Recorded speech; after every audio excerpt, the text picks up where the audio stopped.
Hello everyone, this is Dr. Fashan, a sociologist. While we talk about the National Education Policy of India 2020, or in commonly we say NEP 2020, in fact, much is being currently said about the policy, and it is treated as the tool that is going to transform India towards a knowledge powerhouse. Certainly, it will be. And the vision, the time frame, the policy aims to transform India's education system by 2030. Almost 2022 is gone, so 8 years is the time left with us. Within this shorter span of 8 years, therefore, we have to perform a gigantic task, a monstrous task of transformation, because everything right from the elementary level up to the university level has to be changed, and much more in quantum has to be changed. That's the challenge. One, when you talk about the policy, it is being said that it is a very comprehensive framework for elementary education to higher education, as well as vocational training, the practical part talked for the first time in both rural and urban India, vocational. Therefore, the emphasis is on the vocational one, the skill aspect, the practical learning aspect. And as I said, 8 years is the time. It should be implemented to the length and breadth of this massive, great country. We have certain challenges before us. We do have, because this task cannot be completed fully and cannot reach to its full potential of implementation unless and until there is an increase in funding as far as GDP share of education is concerned. Therefore, spending on education has to increase. Even this demand has been there when the policy of NEP 2020 was not there. We have got a comprehensive policy now, and after a major gap, that's 1986. Now much more is to be done, and that much more gigantic, massive, monstrous cannot be done without proper spending on education. That is the condition first. And when the policy will be implemented at the elementary level, at the basic level, it's at the moment being talked that it is going to, it will be the policy will become relevant for the students if this most basic, learning requirements, that is reading, writing, and arithmetic at the foundational level is first achieved. Up to the grade 3, they talk about foundational literacy and numeracy. If we talk about prioritizing that foundational literacy and numeracy up to grade 3, I think it will be a great relief for whom?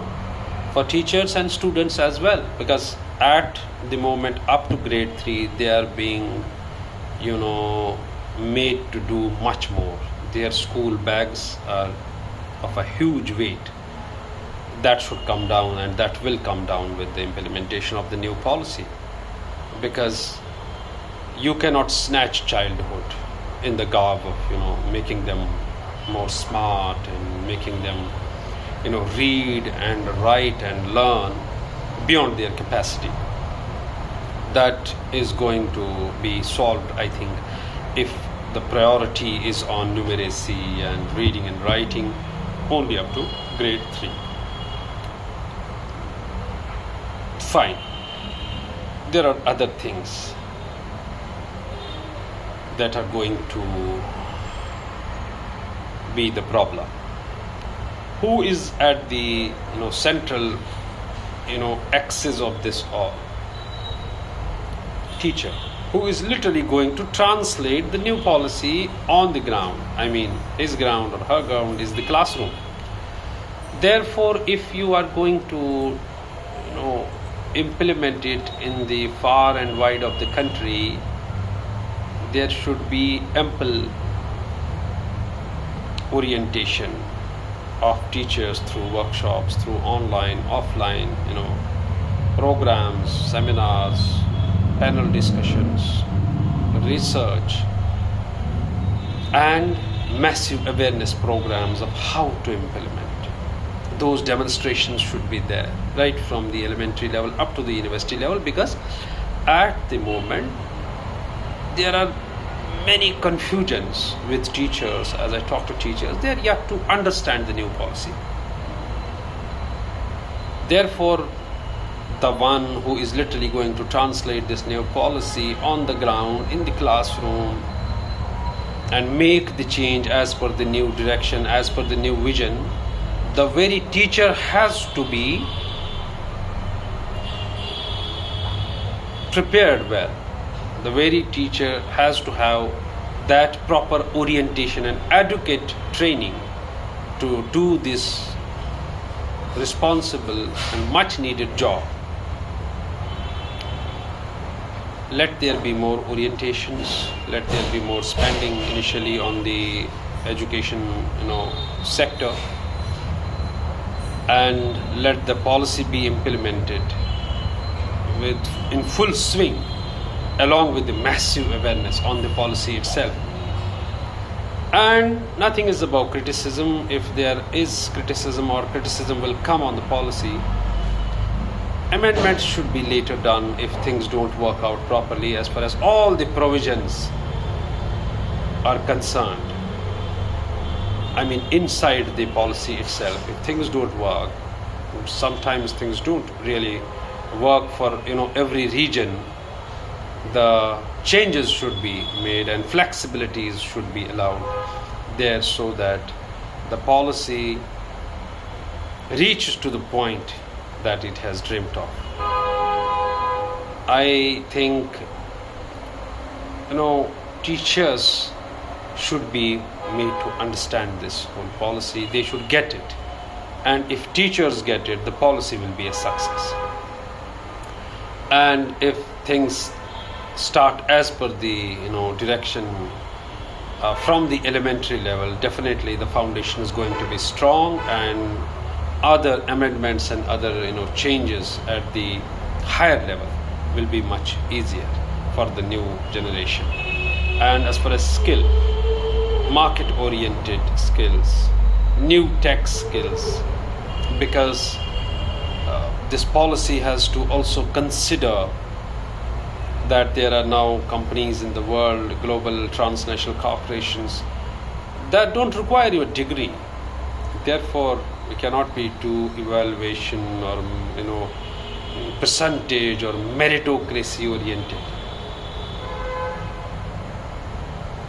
We have to think of the future. We have to think of Indians, and this is a young country. We have to think of millions of youth tomorrow to get absorbed, not on the basis of their degrees and percentage or meritocracy, but purely because of their practical and mental talent and capacity. Therefore, preparing young India on the global priority lines is the challenge. Something that is outside of the curriculum as well.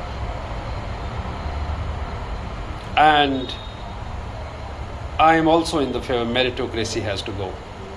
The real talent should work. The practical capacity, practical skill orientation should be given more space than mere rote memorization and rote learning and the stringent system of meritocracy. Because if you think about tomorrow, you have to think of Indians getting absorbed in those TNCs and MNCs that hardly require a degree. At the moment, Tesla, Google, many others, Meta, they don't hire people on the basis of assessment cards and marks cards and percentages or A++ something, blah blah blah. But they actually know. Therefore, this is the era of the practical knowledge to come. And so, delivery of the teacher has to be of utmost quality. It has to be super. And therefore, empowering teacher in the very policy is important. Making him part of this whole change process is important.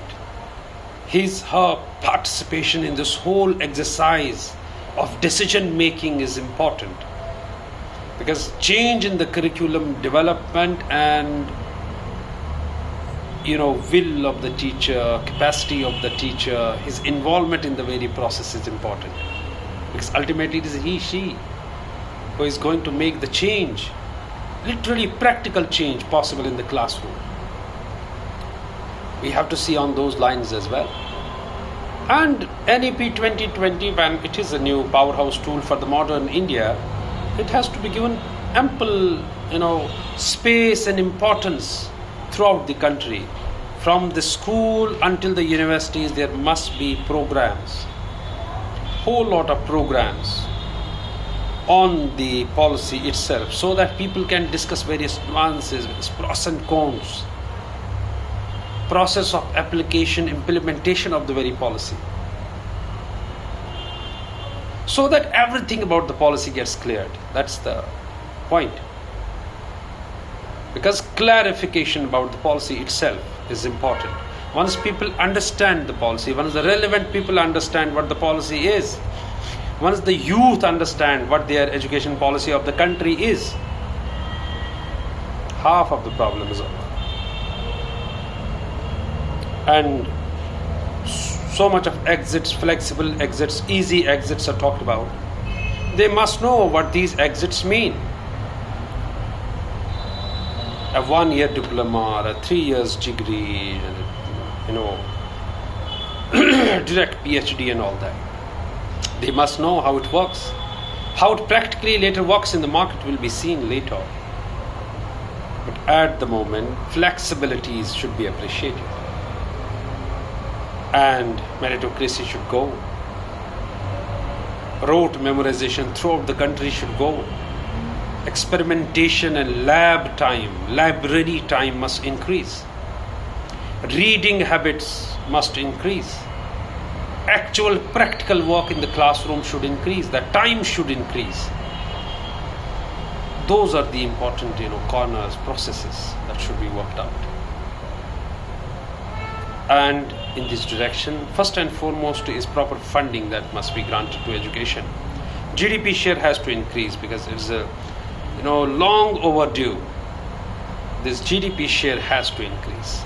If we want to see our education, internationalizing and, foreigners getting, inspired from us, once the Vishwa Guru, Bharat, then funding is the first and foremost thing. But funding in research.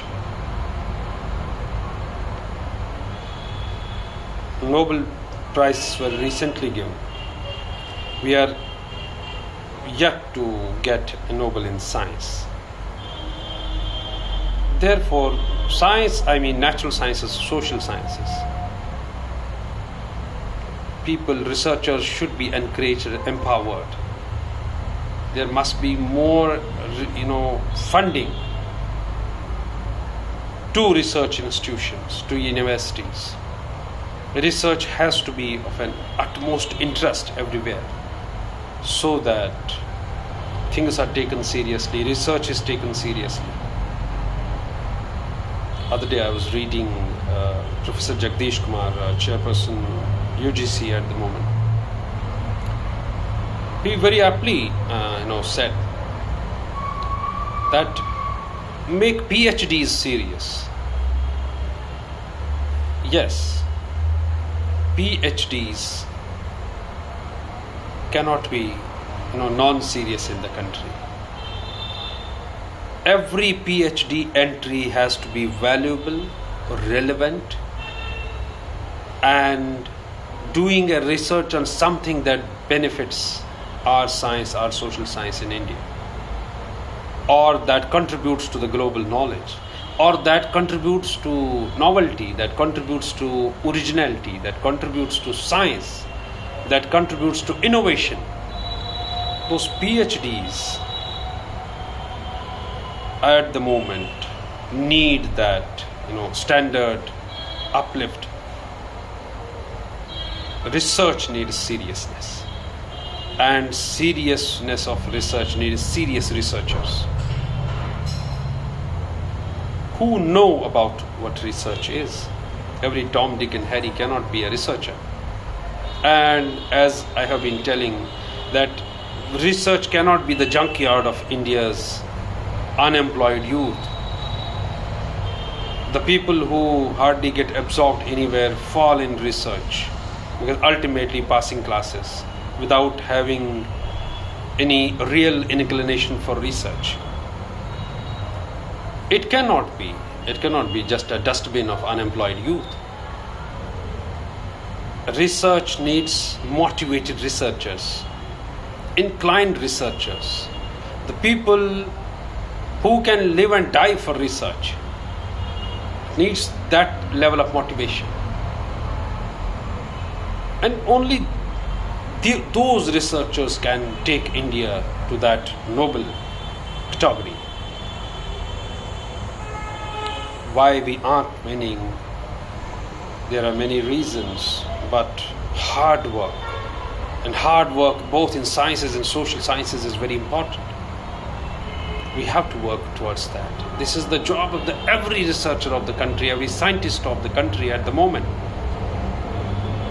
to recall that past glory and work tirelessly amid even limited resources. Work and make country shine. Every researcher in the country should be a motivated and inclined researcher, not a researcher by accident. That often is the case. Unemployed youth in the garb of researchers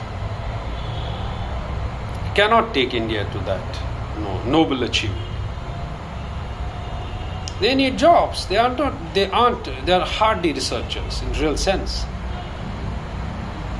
Therefore, entry in research should be very stringent, should be a foolproof exercise, and free of favoritism and other biases, prejudices,